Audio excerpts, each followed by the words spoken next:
Everyone, welcome to जेनीड education. My name is Pratiksha Tamrakar और हम कर रहे थे क्लास 9 साइंस का chapter number 1 matter in our surroundings. ठीक, तो हमने वेरी शॉर्ट आंसर कर लिया था, वेरी शॉर्ट क्वेश्चन आंसर। उसके बाद हमने ग्राफिकल क्वेश्चंस भी कर लिए थे, फिर पैराग्राफ क्वेश्चंस भी कर लिए थे। तो आज के इस वीडियो लेक्चर में हम एक नया टाइप का क्वेश्चन आंसर करने जा रहे हैं जिसको बोलते हैं assertion and reasoning type questions. ठीक, तो आई होप आपको बहुत अच्छा लगेगा ये। और ये क्योंकि इस टाइप के क्वेश्चन आंसर्स आपने पहले नहीं किया है। 8th तक की क्लास में आप क्या करते हैं, क्वेश्चंस होते हैं डायरेक्ट आप उसके आंसर दे देते हैं, मल्टीपल चॉइस टाइप के क्वेश्चंस होते हैं। लेकिन ये जो असर्शन और रीजनिंग क्वेश्चंस हैं ये बिल्कुल ही नया है आप लोगों के लिए, और आपके बोर्ड्स में भी इससे क्वेश्चंस, इस टाइप के क्वेश्चंस जो हैं वो पूछे जाते हैं। ठीक है, तो चलिए स्टार्ट करते हैं आज का लेक्चर। ठीक, तो सबसे पहले तो हम ये समझते हैं कि ये असर्शन और रीजनिंग का मतलब क्या होता है, असर्शन और रीजनिंग टाइप के क्वेश्चंस होते क्या हैं। तो ये असर्शन मीन्स आप ऐसा समझ सकते हैं कि आपको कोई एक फैक्ट दे दिया जाएगा और उस फैक्ट से रिलेटेड आपको रीजन दे दिए जाएंगे कि कोई फैक्ट है और उस फैक्ट का ये रीजन है। ठीक, तो ये आपको दो लाइन्स में दिए होंगे, असर्शन दिया होगा, फिर एक आपको एक स्टेटमेंट दिया होगा, फैक्ट दिया होगा, फिर उसके नीचे रीजन लिखा होगा और रीजन उस फैक्ट का रीजन दिया होता है। तो आपको ये बताना पड़ता है कि वो असर्शन सही है, कि असर्शन राइट है और रीजन भी राइट है, या दोनों ही इनकरेक्ट है, या असर्शन जो है वो रीजन को, जो रीजन दिया वो असर्शन के लिए ट्रू है या फॉल्स है। तो ऐसे आपको यहाँ पर 4 ऑप्शंस दिखते हैं। देखिए यहाँ पर आपसे क्या पूछेगा कि the question given below consist of assertion and reason use the following key to correct answer. तो आपको क्या दिया रहेगा, पहले if both assertion and reason are correct and reason is correct explanation for assertion. Okay, तो आपको क्या बोल रहा है, फर्स्ट ऑप्शन आपको इन्हीं में सिर्फ ABCD सिलेक्ट करना होता है कि जो असर्शन और रीजन दोनों ही करेक्ट है और जो असर्शन के लिए रीजन दिया हुआ है वो भी करेक्ट है। सेकंड होता है कि if both assertion and reason are correct but reason is not correct explanation for assertion. Means आपका जो असर्शन और रीजन दोनों दिया हुआ है वो दोनों ही करेक्ट है, बट जो असर्शन के लिए जो रीजन आना चाहिए वैसा नहीं है, but reason is not correct explanation, मतलब जो रीजन दिया है वो करेक्टली एक्सप्लेन नहीं कर पा रहा है असर्शन को या उस फैक्ट को कि क्या हो क्यों होता है। नेक्स्ट है if assertion is correct but reason is not, या असर्शन करेक्ट होगा उसके लिए जो रीजन दिया होगा वो करेक्ट नहीं होगा।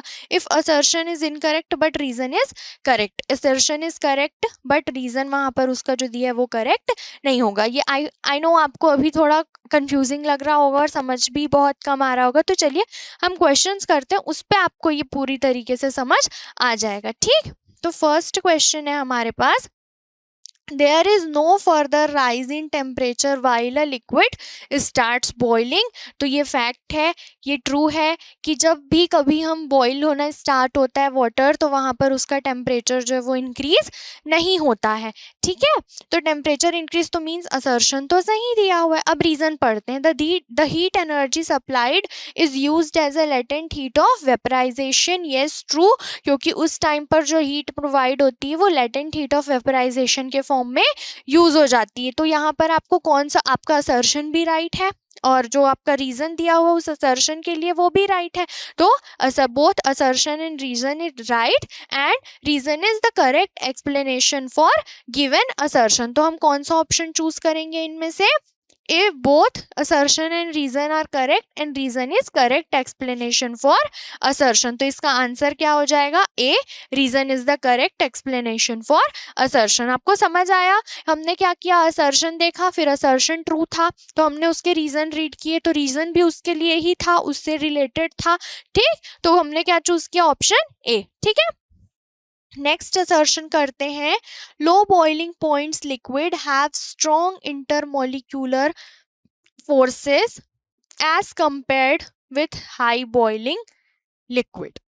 थोड़ा सा अजीब लग रहा है ना, क्यों, क्योंकि हम बॉइलिंग पॉइंट हमने पढ़ा था, तब हम जानते हैं कि जितना ज़्यादा हाई बॉइलिंग पॉइंट होता है, हाई बॉइलिंग पॉइंट होता है वहाँ उतना ही ज़्यादा क्या होता है, इंटर पार्टिकल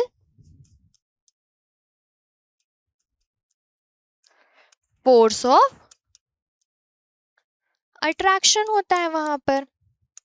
क्यों?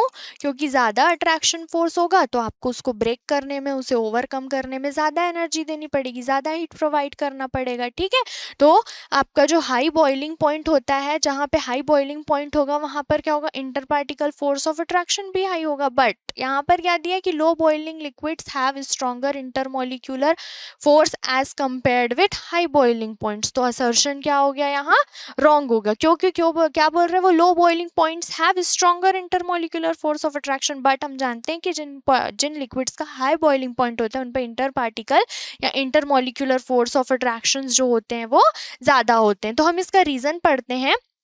low boiling liquids are more volatile than high boiling liquids। yes, तो low boiling point जो liquids होते हैं, जो जल्दी boil होने लगते हैं, वो जल्दी evaporate हो जाते हैं, are more volatile means easily converted to liquid to gaseous state then high boiling point liquid।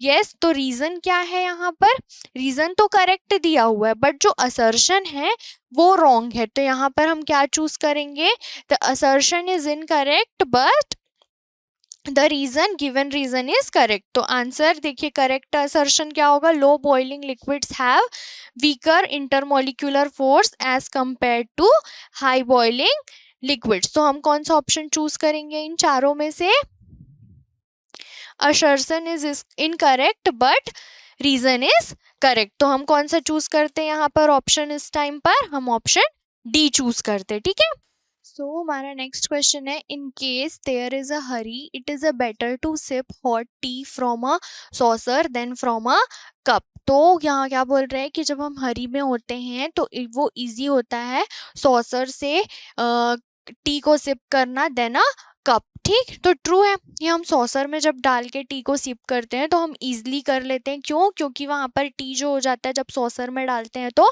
ठंडा हो जाता है, कूल हो जाता है, थोड़ा जो बहुत गर्म गर्म रहता है कूल हो जाता है। क्यों? क्योंकि वेपोरेशन की वजह से वहां पर कूल हो जाता है। Than from a cup compare to cup, क्योंकि कप का जो सरफेस एरिया होता है वो कम होता है। ठीक, तो ये तो ट्रू दिया हुआ है, ये करेक्ट है। तो रीजन क्या दिया, it is quite easy to handle a saucer than a cup. No, जो रीजन दिया हुआ है वो करेक्ट है। क्यों? क्योंकि यहाँ पर करेक्ट रीजन क्या आएगा, इवोपरेशन में सरफेस एरिया इंक्रीज हो जाती है, उसकी वजह से वहाँ इवोपरेशन हाई हो जाता है और हम इसी वजह से सॉसर से सिप को इजली सिप कर सकते हैं। ठीक है, सॉसर के थ्रू हम जो टी होता है उसको इजली सिप कर सकते हैं। ओके, तो यहाँ पर करेक्ट आंसर क्या आ जाएगा, करेक्ट रीजन, करेक्ट असर्शन क्या हो जाएगा, a saucer provides more surface area than a cup which helps in cooling hot tea. ठीक है, तो नेक्स्ट क्वेश्चन देखते हैं, evaporation of a liquid takes place at all temperature. Okay, ठीक है, evaporation of liquid, next reason क्या दिया है, evaporating liquid molecule pass into the gaseous state to acquire greater freedom to move. ठीक है, तो जो असर्शन दिया है वो भी ट्रू है, क्योंकि इवोपरेशन क्या होता है, evaporation of liquid takes place at all temperatures, वो होता है। और क्यों होता है, क्योंकि मॉलिक्यूल्स फ्री हो जाएं। ठीक है, तो यहाँ पर both assertion and reason is correct and reason is correct explanation of assertion. ठीक है, तो हम क्या चूज करेंगे, ऑप्शन ए चूज करेंगे हम। तो नेक्स्ट क्वेश्चन है, eight the melting point temperature both the solid and liquid state of substance coexist at melting point temperature both the solid and liquid state of substance को exist. Yes, जब melt होता है कोई substance, जो melting point होती है तो वहाँ पर दोनों जो स्टेट्स होते हैं वो दोनों एग्जिस्ट करते हैं। At the melting point, reason read करते हैं, at the melting point temperature the two states of a substance can interchange. तो यस, यहाँ पर क्या होता है, मेल्टिंग पॉइंट जब सब्सटेंस मेल्ट होता है तो वहाँ पर दो जो स्टेट होते हैं वो इंटरचेंज होते हैं। ठीक है, तो यहाँ पर जो असर्शन है वो भी करेक्ट है और जो रीजन है वो भी करेक्ट है। तो both assertion and reason are correct and reason is the and जो रीजन है, reason is the correct explanation for the assertion. ठीक है, तो reason is the correct explanation for assertion. तो आई होप आपको ये असर्शन और रीजनिंग टाइप के क्वेश्चन समझ आए होंगे और आप अब इन्हें सॉल्व कर पाएंगे। तो इसी तरह के और भी क्वेश्चंस आप सॉल्व कीजिएगा। ठीक, तो मिलते हैं नेक्स्ट वीडियो लेक्चर में। Thank you.